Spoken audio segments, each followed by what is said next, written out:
Cinema ఇండస్ట్రీలో రకరకాల మనస్తత్వం కలిగిన హీరోయిన్స్ హీరోస్ ఉంటారని మనం వింటూనే ఉంటాం. సినిమా ఇండస్ట్రీలో ఏంటి, నిజ జీవితంలో కూడా మన చుట్టూ చాలా రకాల మనుషులు ఉంటారు. వాళ్ళ మనస్తత్వం, క్యారెక్టర్ అర్థం చేసుకోవడం చాలా కష్టం. పైకి నవ్వుతూనే కనిపిస్తూ బాగా పలకరించిన వాళ్ళు కూడా ఆ మనిషి నాశనం అయిపోవాలని కోరుకునే జనాలు మన చుట్టుపక్కల ఉన్న వాళ్ళలో చాలామంది ఉన్నారు. అయితే పైకి చాలా అందంగా చక్కగా కనిపించే ఈ హీరోయిన్ ప్రియమణిలో భయంకరమైన క్రియాలిటీ పర్సన్ ఉన్నారు అంటున్నారు సన్నిహితులు. దానికి మెయిన్ రీజన్ ప్రియమణి పెళ్ళైన మగాన్ని మళ్ళీ పెళ్లి చేసుకోవడమే. ఎవరే అతగాడు సినిమాతో సినీ ఇండస్ట్రీలోకి హీరోయిన్గా ఎంటర్ అయిన ప్రియమణి అతి తక్కువ టైంలోనే స్టార్ హీరోయిన్ స్టేటస్ని సంపాదించుకుంది.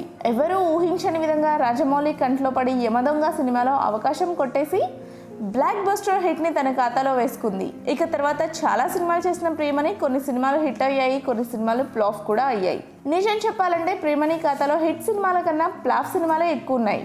అయినా కానీ ప్రియమణి స్టార్ హీరోయిన్ దృష్టిలోకి యాడ్ అవ్వడానికి మెయిన్ రీజన్ ఆమె సినిమాలో నటించే తీరు. అయితే సినిమాలో సక్సెస్ఫుల్ హీరోయిన్గా పేరు సంపాదించుకున్న ప్రియమణి నిజ జీవితంలో మాత్రం సక్సెస్ కాలేకపోయింది. పెళ్ళయి పిల్లలున్న ఓ మగాడిని ప్రేమించి పెళ్లి చేసుకోవడం ప్రియమణి కెరీర్లోనే పరమ చెత్త పనిగా అభిమానులు చెప్పుకొచ్చారు. అంతేకాదు ప్రియమణి నేను ఇతన్ని పెళ్లి చేసుకోబోతున్నాను అంటూ పోస్ట్ పెట్టగానే ఆమెను ఓ రేంజ్లో ఆడేసుకున్న జనాలు బోలెడు మంది. పచ్చడి సంసారంలో నిప్పులు పోసావు ప్రియమణి, నీకు ఆమె ఉసురు తగలకుండా పోదు అంటూ కొందరు కామెంట్ చేయగా, మరికొందరు నీది ఇలాంటి చీప్ క్యారెక్టరా చీచీ అంటూ పబ్లిక్గానే మండిపడ్డ సందర్భాలు ఉన్నాయి.